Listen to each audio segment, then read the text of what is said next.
The Acolyte has easily been the most contentious Star Wars project since the sequel movies, provoking such a strong reaction within the Star Wars community that even non-fans began to take notice. But I kinda liked the show, despite its faults, so let's talk about what it got right, what it got wrong, and why exactly it provoked such a strong reaction. The Acolyte isn't just an all-new storyline, it's also the first time the High Republic era appears on screen. So there's a lot to cover here, from some of the aesthetic differences and the perceived lore mistakes to the debates over the quality of the writing, pacing, acting, and characters. I'm going to do my best to engage with most of this criticism fairly, while bringing up what I liked so much about the show. But there is one area of complaint where I'm not willing to compromise.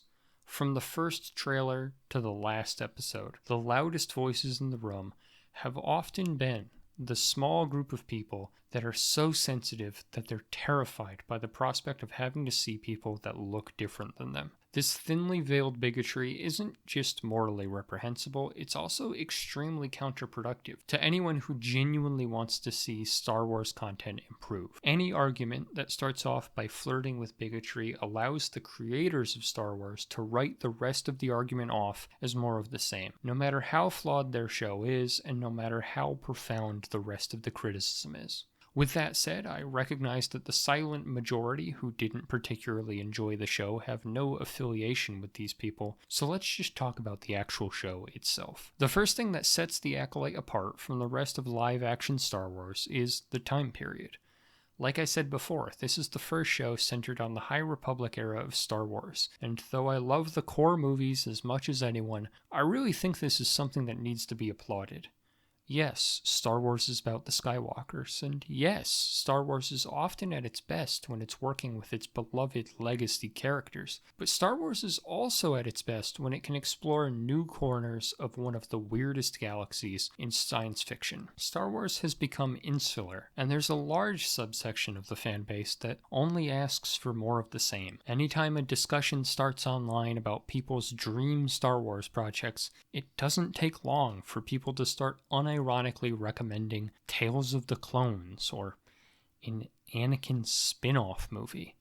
Don't take this the wrong way, Anakin is one of my favorite characters in the franchise, and the franchise as a whole would be so much worse without him. But that doesn't mean that Star Wars isn't capable of so much more than just Anakin stories. The Acolyte might not land perfectly, but a brand new look at a fresh part of the timeline with plenty of room for new characters and new storylines is exactly what Star Wars needs. Of course, we can't mention Anakin and the Acolyte in the same sentence without bringing up one of the biggest complaints the show received. Much of the Acolyte's story revolves around Osha and May, the twins who have artificially been created using the Force, and this is predictably a plotline that got on a lot of people's nerves. Creating life is one of the most elusive powers within Star Wars, and giving some random witches on a backwater world this power is understandably being seen as lore-breaking, potentially trivializing not only the power of anybody else who attempted such a feat, but also potentially trivializing Anakin's Chosen One prophecy. After all, if he wasn't the only one created with the Force,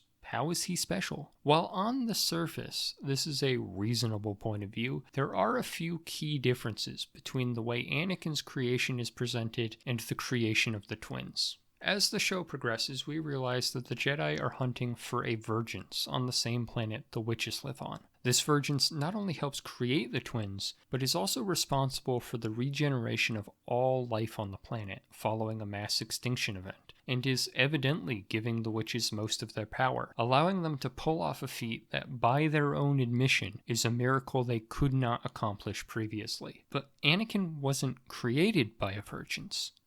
He is a Vergence.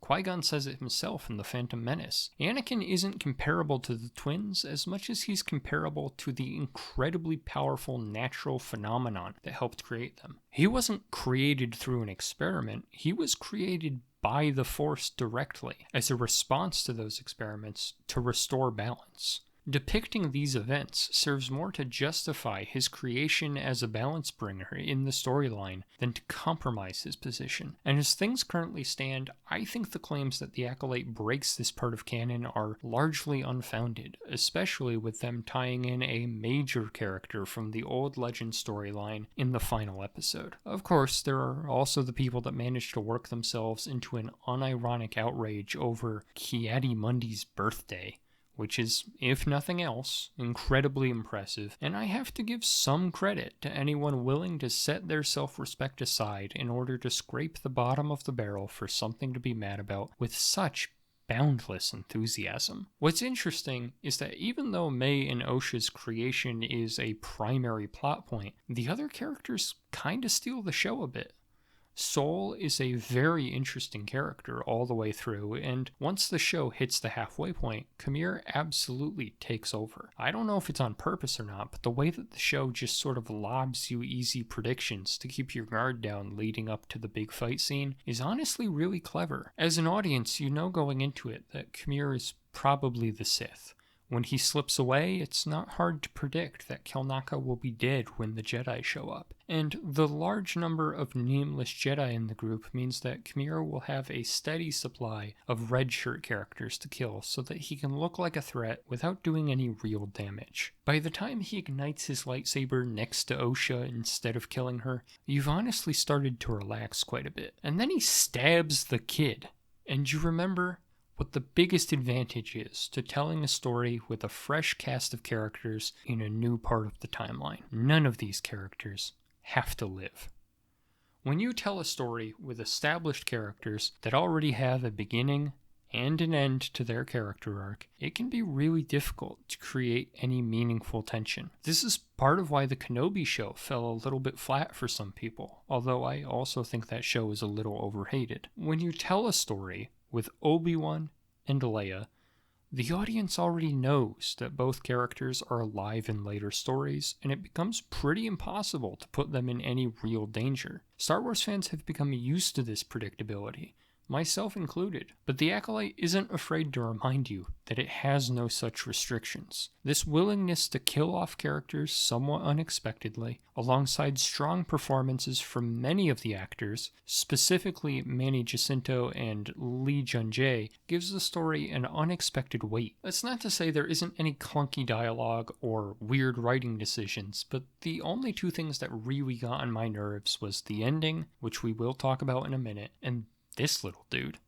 Don't get me wrong, he's a cute design, but I absolutely cannot figure out why he did anything he did for the entire duration of the show. It's almost like the writers couldn't decide if they wanted to treat him like a person or more of an animal. He's the Jedi team's designated tracker, but he just sort of wanders off and does his own thing, and the Jedi lose him. Once the fight with Khmer is over, he wanders around the ship, but Soul doesn't really acknowledge him. They don't communicate in any way, shape, or form, even though he has information that would really help Soul. Instead, he fights Mei, sabotages the ship, and just generally acts as an agent of chaos until the Jedi arrive from the temple and someone finally speaks to him directly, essentially just saying, "Ah, nice, you lived," as he wanders off in his last scene. He gives the vibe of a plot device more than an actual character, capable of communicating with the rest of the cast up until the exact moment that talking to him would solve the problem. As far as the finale goes, there was a lot to like, and a pretty decent amount to be confused about. Don't get me wrong, most of the episode was really good. The resolution to Soul's story was really well done. Seeing the Kyber crystal bleeding for the first time in live action was cool. The fight scenes were good, just like they were all season long. But as the episode wrapped up, things felt less like the characters were making intelligent decisions, and more like the writers had a very specific outcome in mind. In this case, the twins swapping roles in a potential season 2, and just sort of had the characters take whatever actions could justify that outcome, regardless of their logic or lack thereof. The twins finally get their triumphant reunion for the first time since they were kids, having both finally turned their backs on the Jedi. Osha has turned a new leaf after realizing she's been lied to, and May has finally freed her twins from the shackles of the Jedi. So when Khmer appears and reminds them that he still requires an apprentice, of course they do the only logical thing. Osha goes with him, and May gets her entire personality wiped to when she was a little kid and gets sent back to the group of people that she's been opposed to ever since they ruined her life. It was honestly an extremely jarring ending to an otherwise really over-hated story, but in the end, my overall impressions of The Acolyte remain positive. Will I be listing it in my top 5 favorite Star Wars projects anytime soon? No. Absolutely not. But it won't be in my bottom 5 either. The show is a perfectly average representation, not just of modern Star Wars, but of Star Wars media going back decades, with some seriously compelling characters and interesting plot points and really cool aesthetic choices that end up slightly obscured by clunky directing and odd writing choices. Though Star Wars has had its fair share of masterpiece projects, it's always been a franchise of massively varying quality that leans more heavily towards dumb fun than sophistication. And The Acolyte is emblematic of both the upside and downside of having a franchise as expansive as Star Wars. Not every project is going to be equally liked by everyone, but at the end of the day, I'm not sure Acolyte deserves a particularly big reaction, positively or negatively. I watched it once, I enjoyed it, and I moved on. There's a lot out there in the Star Wars world that I'm much more excited for, but I'm still excited and hoping for a season 2. And that's because watching Star Wars is a bit like going to McDonald's. If you go into it expecting a Big Mac, you're probably going to walk out pretty content, regardless of whether you get your Big Mac or if they had a gourmet chef visiting for the day. But the second you start walking into McDonald's expecting gourmet food, you're setting yourself up for a lot of unhappiness. To anybody expecting Star Wars shows to be flawless examples of consistent quality and profound writing that always makes sense, allow me to quote Mark Hamill, who was, in turn, quoting Harrison Ford in reference to a small continuity error in the original film. Hey, kid, it ain't that kind of movie.